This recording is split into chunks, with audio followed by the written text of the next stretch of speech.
अस्सलामु अलैकुम। अबू लहब के हाथ टूट जाए, उसका हाल बुरा हो जाए और वो हलाक होने वाला है। ना उसका माल उसके कुछ काम आया और ना उसने जो कमाया था। वो जल्द ही भड़कती हुई आग जहन्नम में डाला जाएगा और उसकी बीवी भी। वो लोगों के बीच भूत डालने की प्रक्रिया ढोती फिरती थी। उसके गले मरोड़े गए खजूर की छाल की रस्सी होगी। यह वाक़या है अबू लहब की। तब्बत यदा अबी लहब व तब।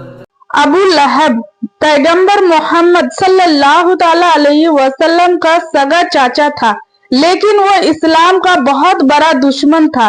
वो रसूल अल्लाह सल्लल्लाहु अलैहि वसल्लम को झुठला कहता था, लोगों को आपके पास आने से रोकता था और मजाक उड़ाता था। उसकी बीबी उम्मे जमील भी इसी काम में उसका साथ देती थी।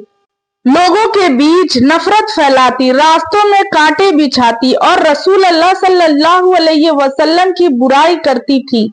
जब रसूल अल्लाह सल्लल्लाहु अलैहि वसल्लम ने एक दिन खुलेआम सबको तौहीद दी, अल्लाह की बंदगी, तौहीद अल्लाह की एक बंदगी की दावत दी, तो अबू लहब ने गुस्से में कहा, तब्बन लक, तेरा नाश होगा, मतलब तेरा बुरा हो।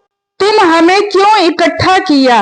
इसी पर यह सूरह उतरी और अल्लाह ने फरमा दिया कि बद्दुआ देने वाला खुद हलाक होने वाला है। टूट जाए अबू लहब के दोनों हाथ और वो हलाक हो गया।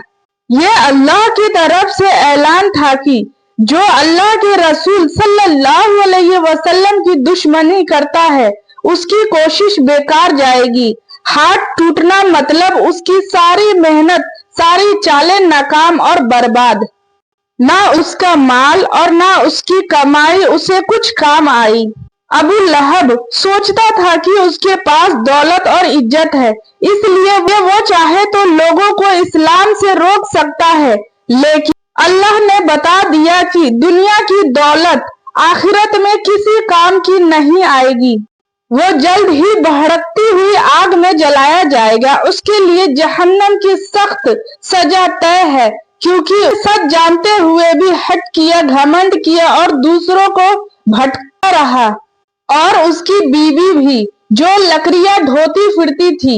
लकड़ियां ढोना यहाँ सिर्फ असली लकड़ी नहीं, बल्कि चुगली करना, फूट डालना, नफरत पहुंचाना, बदजुबानी करना।